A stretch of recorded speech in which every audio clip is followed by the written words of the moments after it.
Gopi Janavala Girivarada Janavalabha Girivaradari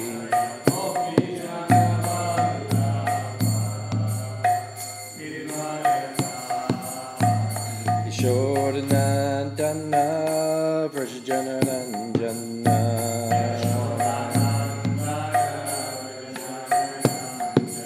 Yashodanandana Vrajanaranjana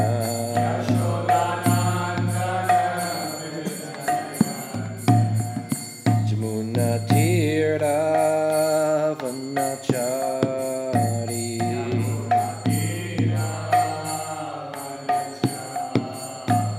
Jamuna Tira Vanachari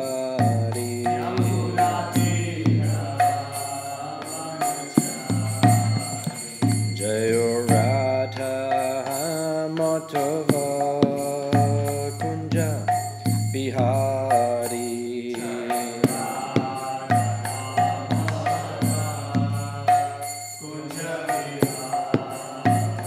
Jayo Radha Madhava Kunja Bihari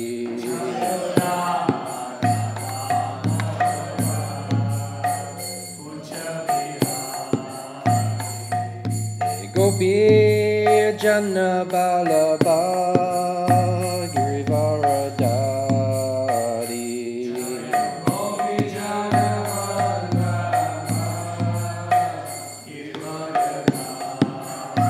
Jayo Gopi Janabalabha Girivaradari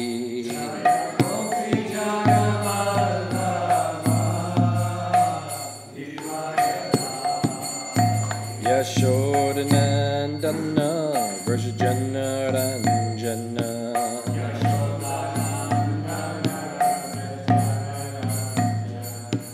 Yashodanandana Vrajanaranjana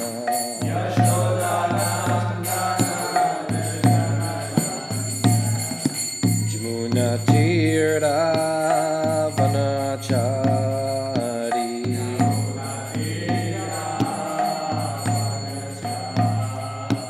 Jamuna Tira Vanachari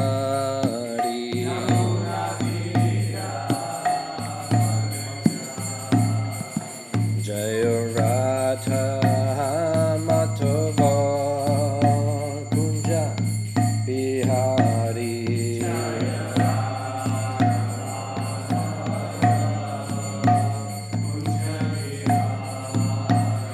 Jaya Radha Madhava Kunja Bihari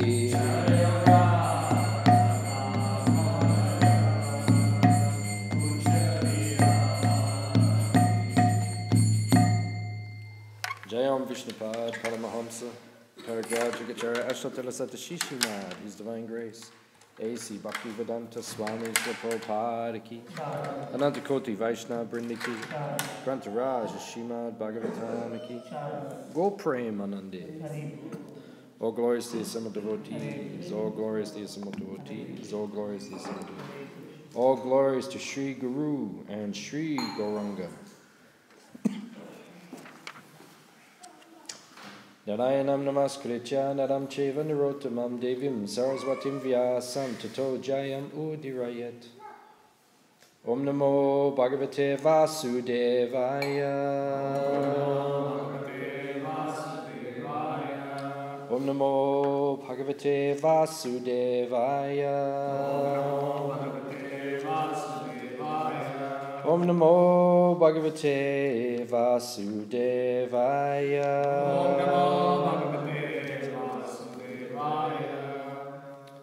Reading from Śrīmad Bhāgavatam, Canto 4, Chapter 1, chapter entitled Genealogical Table of the Daughters of Manu. Text number 30. Deva Uchu Yata kritaste sankalpo bhavyam te naiva nanyata sat sankalpasya te brahman yadvaijayati te vayam yata kritaste sankalpo bhavyam te naiva nanyata sat sankalpasya te brahman tadvaijayati te vayam yata kritaste sankalpo bhavyam te naiva nanyata sat sankalpasya te brahman yadvaijayati te vayam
What did you say?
And Deva Uchu, the demigods replied, Yata, as, Krita, done, Te, by you, Sankalpa,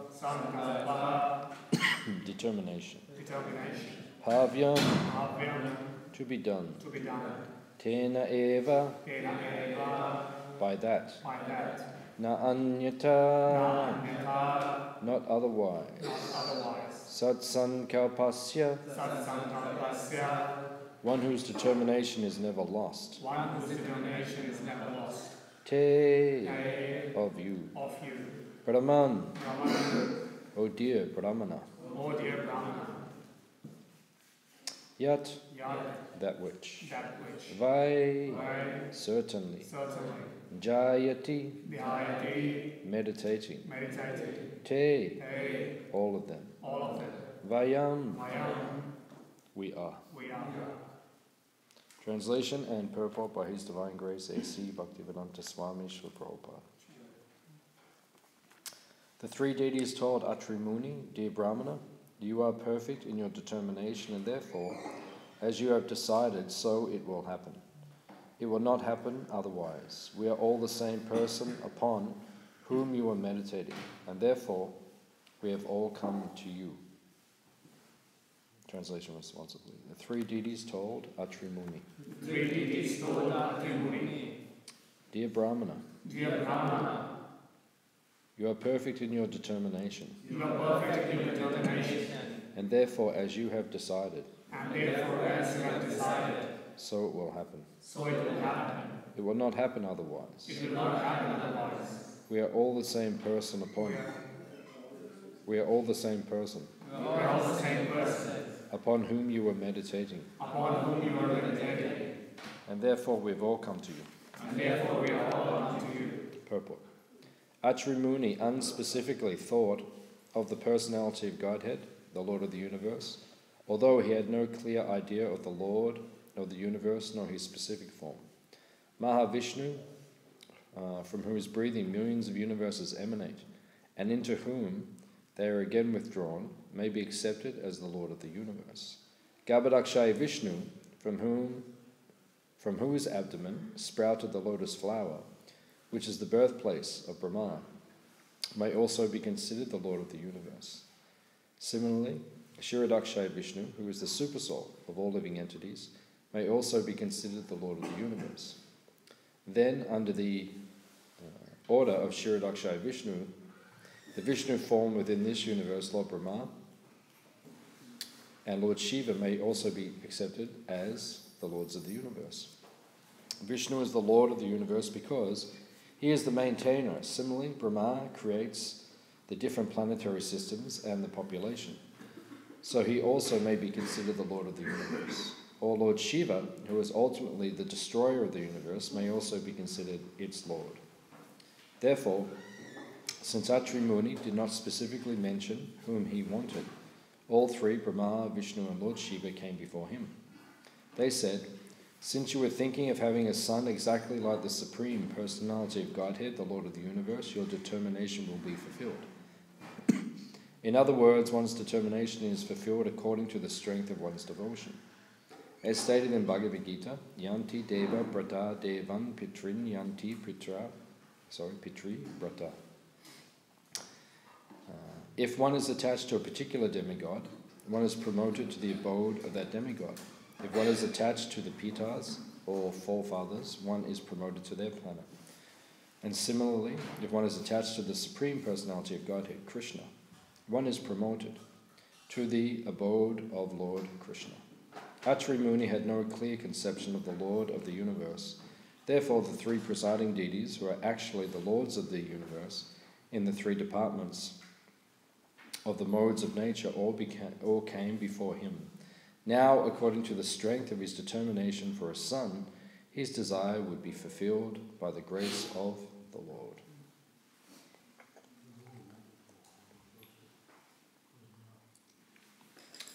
Omagyan Timadandasya Gananjana Shalakaya Chakshurun Militam Jena Tasmai Shri Gurave Namaha Shri Chaitanya Manobishtam Stapitam Jena Bhutale Swayam Rupa Kadamayam Dadati Swapadantikam Vancha Kalpatarubhyascha Kripa Sindhu Vyevacha Petitanam Pavanebhyo Vaishnavebhyo Namo Namaha Jai Shri Krishna Chaitanya Prabhu Nityananda Shri Advaita Gadadha Shivasadi Gaura Bhaktivinoda Hare Krishna Krishna Krishna Hare Hare Hare Rama Hare Hare.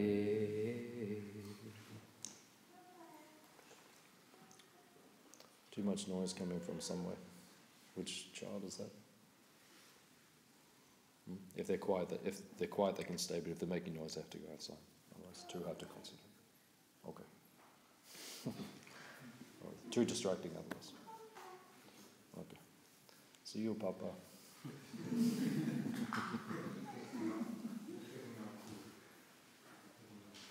Yeah, this is the austerity of the Grihastha ashram.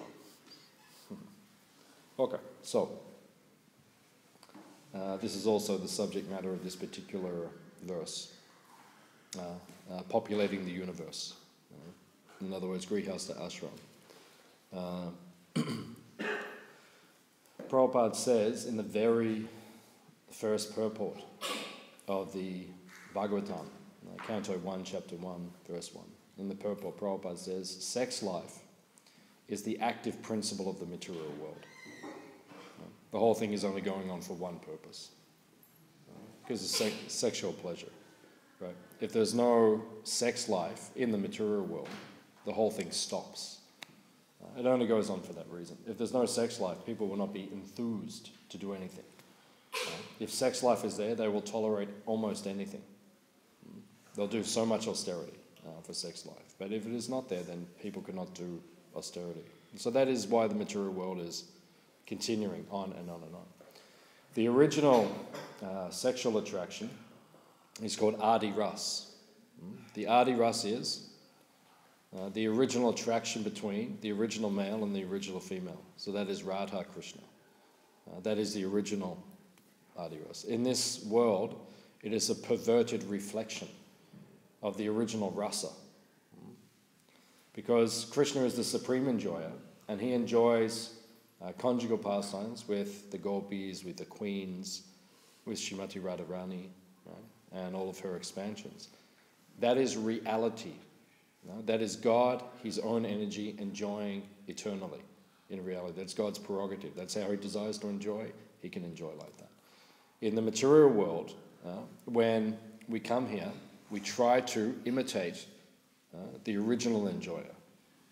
And when we come to the material world, we take on Purusha Bhav. Because there is only one Purush. He is the Adi Purush, or the Maha Purush. That is Krishna. He is the only enjoyer. Everyone else is Prakriti. We are meant to be enjoyed by Krishna. But when we come into the material world, under the influence of our false ego, then we think, I am the enjoyer. Right? And we take on a Purusha Bhav. Everything is meant for my enjoyment. Ishwaroham, aham bogi. Siddhoham, balavan, sukhi. Ishwara, I am the Ishwara. I am the controller. I am the Purusha. If you want to enjoy, you have to control. If you don't have control, then you can't enjoy. Just like if the government locks you in the jail, you don't have control. So you can't enjoy. That's why they put you there. Right? You are penalized. Right? So that is called Ishwara Bhav. Ishwara means we have to be able to control. If we want to be an enjoyer, Bhoga. The problem is in the material world is that everyone is enjoying the Bhoga before it is offered to Krishna. That is not the system. The system in the spiritual world is that everyone will only accept prasad. They will not enjoy something unless it has been first accepted by Krishna and enjoyed by Krishna. In the material world, we try to imitate Krishna. Therefore, we take the bhoga for ourselves. We don't offer the food ourselves. Just like sometimes as devotees, we travel somewhere and we go somewhere and we see something. Or you go to your parents' place in Germany, or Botswana, or Ethiopia, or wherever you're from. So you go back. But then they don't offer the food to Krishna. Right? And sometimes because we're devotees, we're offering our bhoga every day to Krishna. When we see that, it becomes like very strange to us. It's like going into a foreign environment or a alien environment. People not offering the food to Krishna? It's very strange. That's how you feel as a devotee, because we're so locked in to doing seva to Krishna. Then when we go outside of that, back into the material world, then it becomes very strange. Actually, if you're engaged in devotional service, jivan mukta, actually you're liberated. You're a liberated soul. When your words, your thoughts, your activities are being engaged in Krishna's service, you are jivan mukta. You're not in this world. Devotees are not actually in this world anymore. They're liberated from this world. One time, 1968, in ISKCON, there were only 80 devotees. That was the whole movement, 80 devotees. Now there's hundreds of thousands of devotees. But back then, only 80 devotees. So Tamal Krishna Maharaj, he was just a brahmachari at that time. He was on a morning walk with Prabhupada, San Francisco. And he said to Prabhupada, Srila Prabhupada, how many pure devotees are there in the world? And Prabhupada said, how many devotees are there in ISKCON? Meaning that everyone in ISKCON is a pure devotee. And Prabhupada said it is like a mango. Sometimes the mango is ripe, like Prabhupada, it is ripe, it is sweet, it is pure. Right? And sometimes it is unripe, but it will become pure in due course of time. So Prabhupada explained that every devotee is a pure devotee because one day they will become pure. If you just stick to the process, Prabhupada, he actually guaranteed, you chant 16 rounds, follow the 4 regulative principles, which is actually not that easy in Kali Yuga, right? To chant 16 rounds minimum and follow the 4 regulative principles. If it's so easy, why aren't there hundreds of thousands of people doing it? Well, there's 6 million people in this city, right? How many people are following the 4 regulative principles and chanting 16 rounds minimum? Right? It's not an easy thing to do in Kali Yuga. It's actually quite a high standard. But Prabhupada said, if you can do that, and if you dedicate one lifetime to doing this, you will go back to Krishna. You'll be liberated. You're Jivan Mukta. Right? So that is the system. So if we do that, we become liberated from the material energy. So that is what's going on here. It's a genealogical table of the daughters of Manu. In other words, this is the description of the population of the universe. It's Grihastha life. How does the material world get populated? But there is a difference in this type of sex life. Because Krishna says in the Bhagavad Gita, I am sex life, which is not contrary to religious principles, which is dharma. Krishna says, I am that sex life. In other words, if the husband and wife, the grihasthas, come together to unite, to create Krishna conscious progeny, that is dharma. Krishna says, I am in that union. Even on occasions in our tradition, the Lord or the pure devotee has ordered the devotees to have children. You see, Chaitanya Mahaprabhu gave the instruction, and then Śrīmad Bhāgavatam was born. Right? He said to the parents, he said, you have a child. Right? A great devotee will come from your union. He gave the order, so they united to bring that great devotee into the world. That is dharma. That is Krishna consciousness. That is liberated activity. But if you try to enjoy separate from Krishna any activity, anything in this material world, bhoga, then you will stay in the material world. That's the system. So Krishna says, Bhaktaram, Jagya Tapasam, Bhaktaram, and Savaloka Maheshwaram, and Suridam Savabhudam. And he says all these things. So many things he says. But he says, Bhaktaram, Jagya Tapasam. Krishna says, I am the Bhakta. You are the Bhakta, but I am the Bhakta. That means it is for me. Right? You take the bhoga, it is for Krishna. Right? You can't take the bhoga. Rasiki can't go behind the curtain and start taking, I'll take one bakora.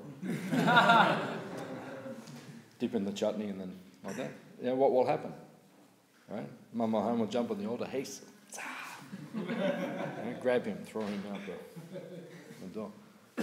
No one will do that, right? Because that is for Krishna, right? We are secondary enjoyers, right? We enjoy everything that the king enjoys. We're living in the king's palace. Look at where you're living. Are you living in Malta? Look at where you're living. You're living in the king's palace. Who else lives in a house like this? Who lives here like this? We live here like this. Why? Because we live with the king and the queen. This is their palace. So everything they enjoy, we also enjoy. But they have to enjoy it first. Prabhupada said even the deities' clothes, when they are old and they have new sets and then the old sets, Prabhupada said you can make them into clothes for the children, and the children can wear the deities' clothes as remnants. But if they go in there and put them on and start walking around the temple, say, hey, you can't take them without, but if it's prasad, okay, the deity is finished, you take that, no problem. Same with the offering. You offer the bhoga. When Krishna is finished, okay, you get to have everything that he has. So that is the system, but Krishna must enjoy it first. So here the genealogical table is being described. So then he prays, I want a son like the Supreme Personality of Godhead. Right? Do any grihastas ever pray like that when you have your kids? I want a son just like Krishna. I want a daughter just like Srimati Radharani. Right? That's a big desire. You have to be very qualified if you're going to pray for something like that. But here, you see in the Bhagavatam in different places, great souls, they pray, I want, it says Sutapa and Prishni. If you go to the 10th canto, it describes they prayed to have the Supreme Lord as their son. So powerful that we'll have children, but only the Supreme Lord himself. I mean, that's a very powerful prayer. Most of us, when we have children, we just pray, we just want a good devotee. That's what we're meditating. We just want a nice devotee. But when you meditate, I want Krishna himself, that's a very powerful prayer. But sometimes in the Bhagavatam you'll see. So praying like this. So then, all three come. Brahma, Mahesh, and Vishnu. All three come. Do you imagine? Right? They walk through the door right now. Lord Brahma walks in, right, ducks down and then walks in, right? And then Lord Shiva himself comes in, right? And then Lord Vishnu comes in. Imagine. So all three come. So these personalities, we have to study the Śrīmad Bhāgavatam, because if you do not study the Śrīmad Bhāgavatam, you will not understand the correct Siddhanta. Right? Is anyone here from India? Right? So in India, people are very confused. Right? If you go to India, so many people, they don't understand the proper Siddhanta or the correct Tattva. In other words, who is related to who? How does Shiva relate to Vishnu? How does Brahma relate to Shiva? How does Brahma relate to Vishnu? How does Vishnu relate to Narayan? How does Narayan relate to Baladev? How does Baladev relate to Krishna? They don't understand the actual... The Bhagavatam gives us a very correct science to understand all this. Unfortunately, these days, people in India, they don't understand, so they just make khichdi. Throw everything in the pot, mix it all up. Oh, nice. Yeah? Even many years ago, I was in Africa, 1993. We're brahmacharis, so we're traveling in Africa, raising money for the temple. So we're traveling through Africa. So then we went to one town. I'm just thinking where it was. It might have been Hare or something. I can't remember. Zambia or Tanzania or somewhere. Right out the east coast of Africa, so some town. So we arrived there, and then one devotee gave us a contact, said, there's an ISKCON Life member living there. So I said, okay, so we'll ring them, and then we said, can we come and stay with you? We're brahmacharis, we're in town, can we stay with you? They said, okay, come. So we went to their house, but they were Mayavadis. Right? Most people are Mayavadis in the world these days. Most people, you speak to them, at the end it's just Mayavad philosophy. So they're there. So they said, we're ISKCON Life members. We said, very nice. But when we started speaking to them, I understand, okay, they don't understand. So then, we're very strict. We're devotees, brahmacharis. So we said, do you offer your food? They said, yeah, we offer. And I said, who do you offer to? And I said, Krishna, like this. And everything sounded correct. So I thought, okay. So then, they cook something for lunch. They said, come for lunch, so we came. And then we arrive, and I said, have you offered? And they said, yes. I said, who to?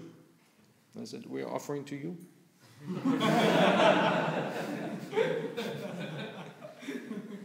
And I said, you're supposed to offer it to Krishna first. I said, you are Krishna? We can offer to you. Everyone is Krishna.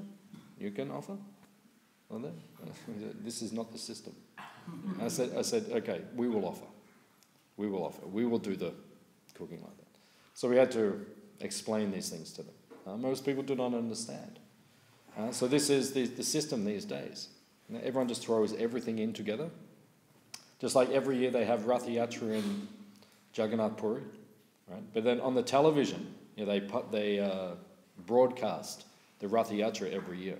So Jagannath is coming, Baladev is coming, Subhadra is coming. But then if you listen to the television, while the Rath-Yatra, they say Balaram is an incarnation of Shiva, Krishna is an incarnation of Vishnu or something, and then Subhadra is an incarnation of Durga. No understanding, right? Just throw everything in the pot, mix it up, and whatever comes out, as you like. Everything is nice. Whatever you believe, I believe that is good. I am God, you are God, no problem. Right? The bicycle is also God. Right? Everything is God. It is all one, no problem. Right? So this is not the system. So this means, and when I go to India on pilgrimage, each year then we get a train from Calcutta to Puri. We go from Mayapur to Puri, so we travel. So every year, practically, without fail, I sit down on the train and some Indian gentleman sits next to me and he starts to preach to me. Because he sees I'm dressed like devotee. He says, okay. Krishna, and then, and then he gives me the 2017 version, which is up there. Different person every year, but I'm just waiting every year for the. Last year was the 2016 version and then the 2015 version. It's like, what is the latest speculation? So, you're going to Puri. Then they tell you, who Jagannath is. Like as if we don't understand who Jagannath is. Right? So they tell us, Jagannath is this, Jagannath that. So we have to correct them, right? So we correct them. One time I was sitting on the train with Radha Raman Prabhu. You know Radha Raman Prabhu? Burujan Prabhu's disciple. And he comes here sometimes. So we were sitting there on the train and the man started. So Radha Raman looked at me and he says, do you want to do it or do you want me to do it?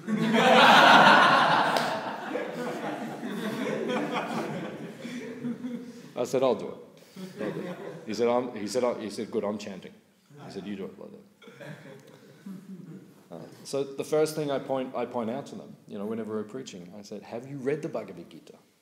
Because everyone always calls, Gita says, Gita, Bhagavad Gita, What does the Gita say? We teach the Bhagavad Gita, we study the Bhagavad Gita, we lead our life by the Bhagavad Gita. We don't just pull out incorrect references or even obscure references and just take them and say, this is the Bhagavad Gita. No, you have to understand it in totality. Right? So unless you understand it, don't preach it. Right? And then I say to people, have you read the Bhagavad Gita? Usually not. Right? But have you read the Bhagavad Gita? And higher than that, and more important than that even, have you read the Śrīmad Bhāgavatam?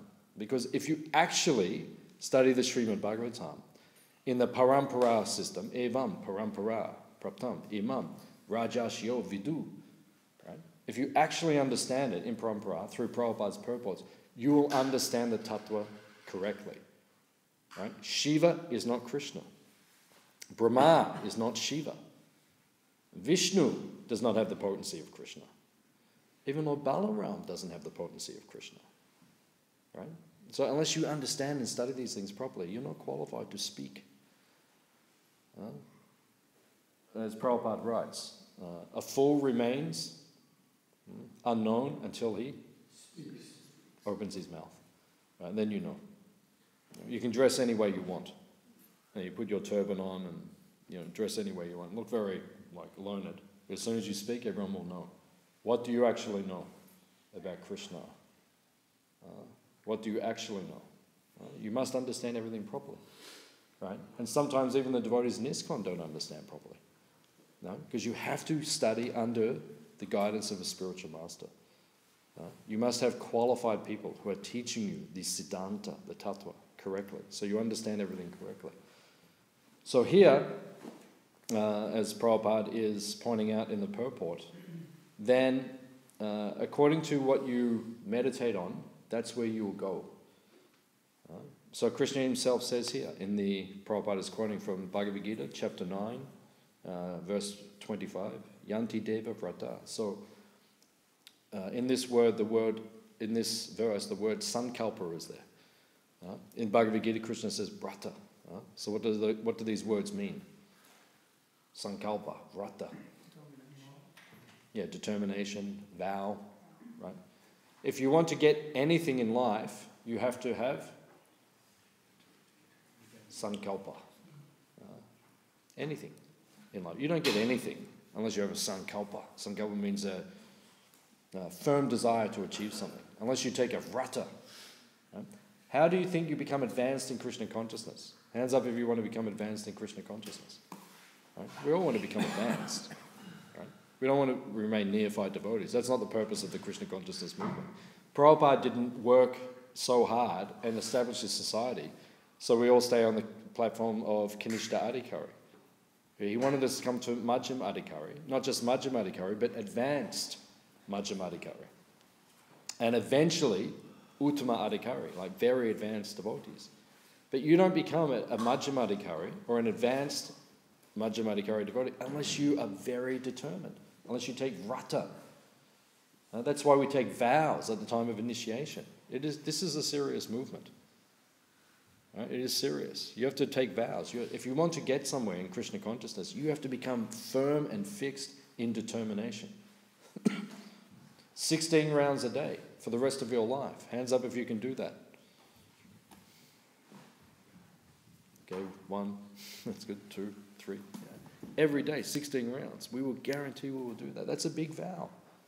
Right? It sounds easy when you're 18 years old sitting in front of the fire, right? And you throw your banana in your Guru Maharaj there. Right? 16 rounds a day, no problem. Right? But as you get older, you realize actually that's a firm vow.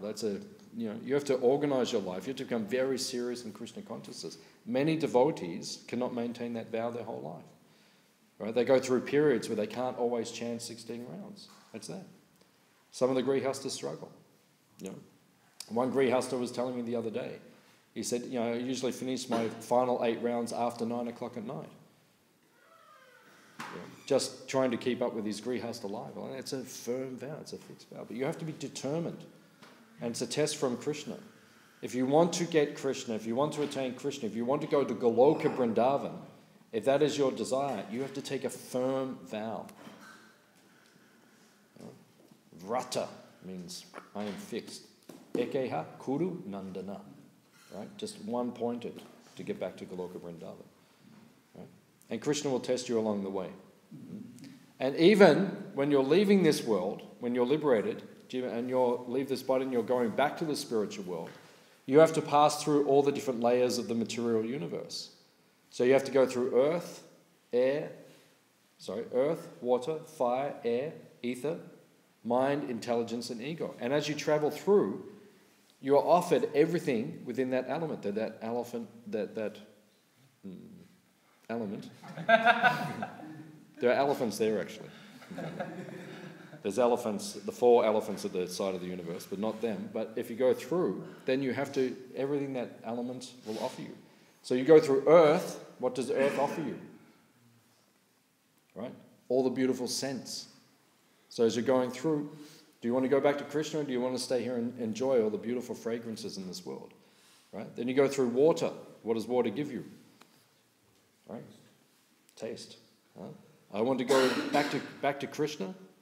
Are you ready to go back to Krishna? Or do you want to stop in the water element and enjoy pizza? What are you more attached to? Huh? Pizza and lasagna? Or you want to go back to Krishna? So you have to be firm. I'll go back to Krishna or I'll stop here and just have one pizza on the way. Right? And then you go through fire and you see all the beautiful forms in this world. Are you ready to let go of that? And then you go through air, right? And you hear all the... No, not air. What is air? Air is touch. Right? So touch, all the things you can touch in this world. Right? And then through ether, all the beautiful sounds. Then you have to go through mind, and you have to deal with this. Right? Everything that you can think of and desire. Then you have to go through buddhi, intelligence how to get everything you want. And you have to get rid of your false ego. Are you willing to give that up, the false ego? Right? Instead of being Krishna's servant, I want to be the enjoyer. Are you fully? So it's a test. Even when we're going back to Godhead, we get tested one more time by Krishna. And then when you go back to Krishna, right? One devotee, Revati Nandan, he used to be a sannyasi, Revati Nandan Maharaj, Prabhupada disciple. Revati Nandan, he asked Prabhupada one time, he said, Prabhupada, is it possible once you go back, because Krishna says in Gita, once you go back, you won't come. He said, is it possible to come back? And Prabhupada thought for a moment. Prabhupada said, it is possible. He said, generally it does not happen. But it's possible. You can go back there, get back, and then do the whole thing again. Come back to the material world for another millions of lifetimes. Unless it is out of your system completely. Krishna will always give you the choice. But generally, if you think of coming back again, Krishna will give you smaranam, remembrance, what it was like last time. And you think, oh no, I have to come back to Albert Park. Right? It's snowing. It actually snowed in Victoria yesterday. Great Ocean Road, down near the farm, there was snow. Near Lawn, there was snow. That's how cold it was yesterday. September, it's supposed to be spring. We've got snow down there. Right? So you want to go back to Krishna, or you want to come back and have snow? Well, that's all right in the material world. Maybe we'll come back. Maybe we have a desire. The devotees asked Prabhupada, is there snow in the spiritual world with Krishna? Prabhupada said, yes, but it is warm. Sometimes there's snow in Krishna's pastimes. In Goloka Vrindavan, sometimes snow will come, but not cold. Warm snow. How is that possible? Everything is possible for Krishna. So here, the point is, if you want to get to Krishna, you have to be determined. Do you actually want to get to Krishna? Or do you want to stay in this material world? We will be tested. And it's easy to say, yes, I will. I just want Krishna. I just want Krishna. And Krishna says, really? You just want me? You say, yes, I just want you. And he said, really? Okay, now, let's see. What about this? Oh, wait a minute. I wasn't expecting that. Oh, what about this? And Krishna will test you. And the tests get bigger as you become a devotee. More advanced, Krishna will give you bigger tests. It doesn't become easier. If we put a sign outside the temple, what it's actually like when you join this movement. You join the Hare Krishna movement and then we write, actually, it gets more difficult. Right? If we actually knew what it was going to be like when we walked through the doors. I walked through the doors here in 1989, first time, walked in. Who was the first devotee I ever saw? Jagannath Balaprabhu. He's like my father, my mother, like Shiksha Guru, so many things. Looked after me. For 8 years I lived in the ashram here, right? I didn't wash my clothes one day for 8 years. He washed my clothes every day. I never asked him, but I came home every day, everything was washed and folded. 8 years. He would save me sweets, because I was Sankirtan devotee, I'd go out and collect for the temple, come back. He would, looked after us. So much so. Devotees don't understand how great he is actually, how much service he has done. But first devotee I saw, I walked in the temple, right? He was sitting on the step just over there, right, reading a book, very peacefully. And I thought, that's what I want. I want to be just like him, peaceful and happy, right? And then I joined, and I haven't been peaceful since I joined. Right? As soon as I move in the temple, okay, now go to Crossways. I thought I was just going to sit here in the temple every day. Right? I'll go to Crossways. Then, after 2 months in Crossways, they said, okay, now you're a Sankirtan devotee. I said, okay. Does that mean I can sit and read? No, out. Sell books, collect. Go out the door like that, many years. Then they made me a temple president. Right? And then they made me a Sankirtan leader again, and now I teach, and then they said, now go and run a farm. Go and do it. No manpower, but you just do it. Right? There's ISKCON. There's no peace here. Right? And then 1993, I wanted to take Brahmin, no, actually it was 91, yeah. I wanted to take Brahmin initiation, become Brahmana, second initiation. So my Guru Maharaj, Tamal Krishna Maharaj came. Right? And then I went upstairs with him, up there, after Mangalati. And he said, why do you want to take Brahmin initiation?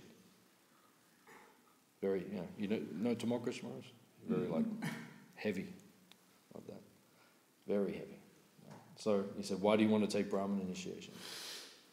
I said, because I want to chant Gayatri Mantra, because then I can be peaceful.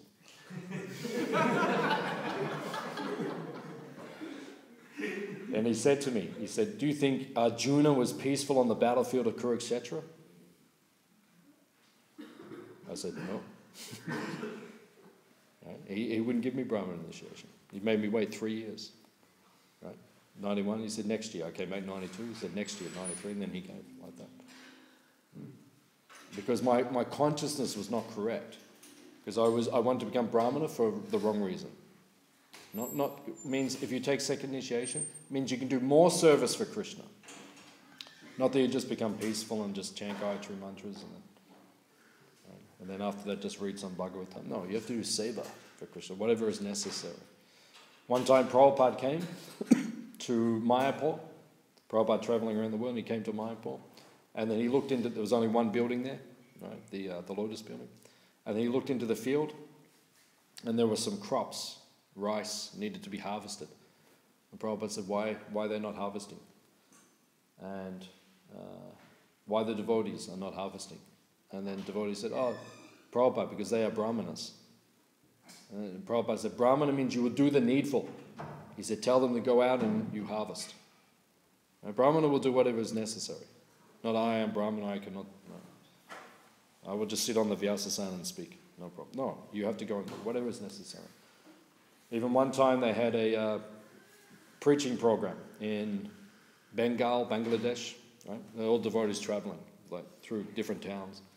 So His Holiness, Jayapataka Swami, one of the biggest gurus in ISKCON, very powerful personality, empowered by Lord Krishna, Lord Chaitanya. Right? So then one devotee was there, he was telling me they were traveling and they're having stage programs. So they set up big stage, sound system, everything, but they're traveling, so they just had to take everything with them. And then they were looking, program was about to start, they couldn't find Jayapataka Swami. Where is he? They're looking for 1 hour everywhere. Right? And then finally someone found him, he was under the stage, right, lying on his back, right, fixing the sound system, because it broken down. So Maharaj is there, 1 hour, fixing everything. The Maharaj has been looking for you. You have to go and speak. He said, how can I speak? The sound system's not working. So what am I going to say? No, 1 hour, Maharaj there, fixing everything, came out, dusted himself off, got up, and then now speaking. 10,000 people. That is Brahmana. That is devotee. Devotee means you do anything for Krishna.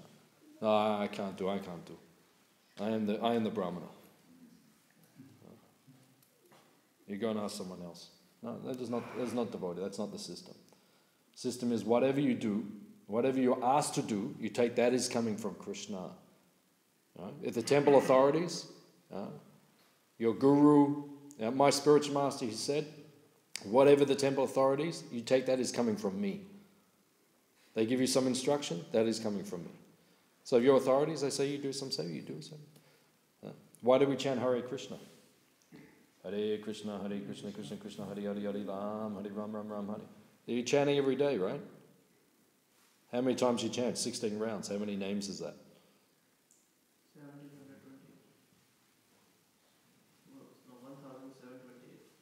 1,728. Every day we're chanting that many names of Krishna.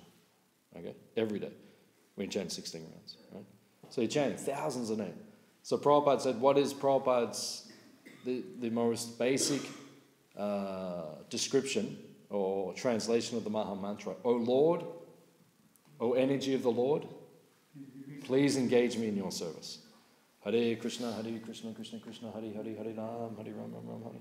Then some devotee comes. Oh, Prabhu, can you? Oh, no, Prabhuji.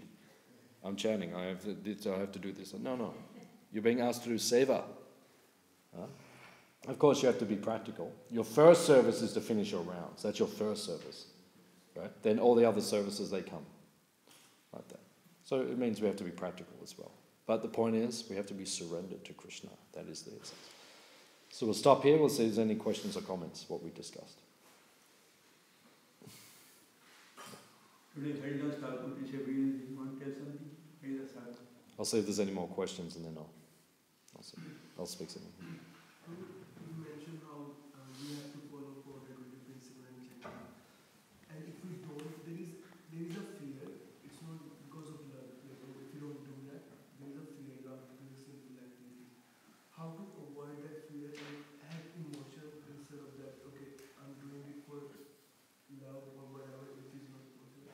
So how do you get rid of that fear if you're not following? Yeah, because there's two paths of bhakti. This is described by Rupa Goswami in the Bhakti Rasamrita Sindhu, the Nectar Devotion. So there's Vaidhi Sadhana Bhakti. So you go from chapter 1 to chapter 14 of the Nectar Devotion. That is describing Vaidhi Sadhana Bhakti. But the second type of sadhana is called Raganuga Sadhana Bhakti. That's chapters 15 and 16. So Raganuga means it becomes spontaneous. Vaidhi is based upon fear. I have to do it. If I don't do it, then bad things will happen to me. Right? Rag is based upon spontaneity. Why do I chant my rounds? Because I'm doing it for Krishna. Because it will give him pleasure. Right? So it's not based on fear, it's based on love, as you're saying. So then how do we go from one to the other? That will just happen naturally over time when you get the right association and if you stick to the process. Because if you want to stay a devotee forever, for your whole life, right, and for many years, like you've looked around the temple now, how many devotees have been devotee for 20 years, more than 20 years? Put your hand up. Okay, one devotee, and Prabhu, he's been a devotee for a long time. So how many devotees have been devotees for 20 years? Not so many devotees. Right? So why is it that there are not more devotees here? Right? Been 20 years, 30 years, 40 years, 50 years, like that. Some people, they drop off or they become less committed. We should become more committed as time goes by, not less. That means our bhakti is healthy. Right? But you see some devotees over years then becomes less committed to Krishna consciousness. We should be more and more each year. So how does that take place? It's the association that you keep. Right? So you have to always look for the association of the more advanced devotees. And by keeping their association, you'll become more inspired and more inspired and more inspired to become more Krishna conscious over time. And then the fear will disappear because long term, you can't keep doing it just out of fear. Yeah, you've been devotee for 40 years. Oh, I have to chant my rounds, otherwise, maybe the plane will crash or something. Or is that, that's not going to sustain you for long term. So naturally that has to happen, that has to evolve. Is that okay?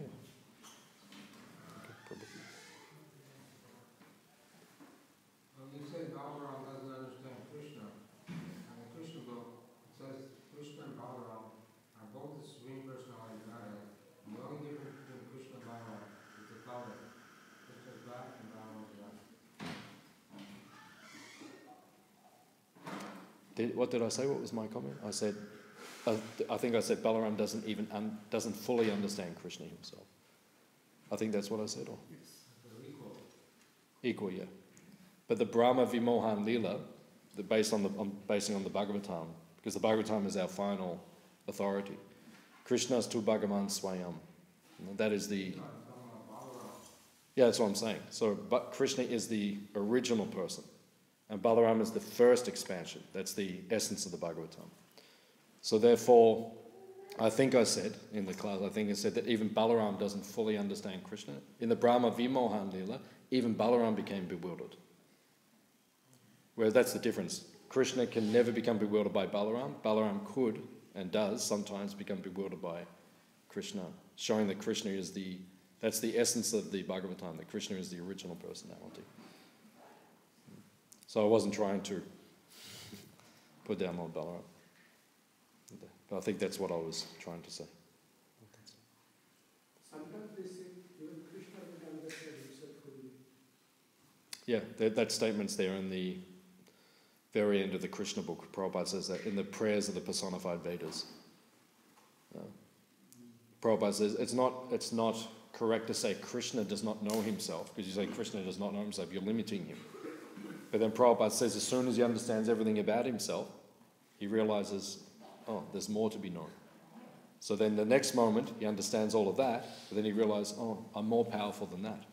And then he realizes that. So it's like he's having a competition with himself eternally.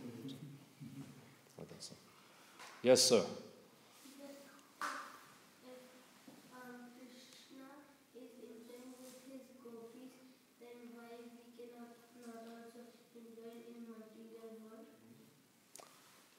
The question is, if Krishna is enjoying with his gopis, then why can we not also have gopis?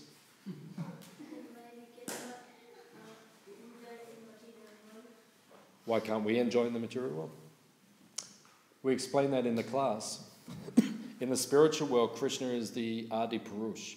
He's the supreme enjoyer. And everyone, all the gopis, all the cowherd boys, they're meant to serve Krishna, to be enjoyed by Krishna. When we come to the material world, we're meant to serve Krishna. We're meant to serve Radha Ballabha. Not that we think, I am the enjoyer. I can just have an ice cream, I can eat it. No, you have to offer the ice cream to Krishna. And then when Krishna is finished, if he leaves you anything, you can say, okay, now I will have some. I think. Do you understand? Yeah. So in the material world, you can't enjoy separate from Krishna. Okay.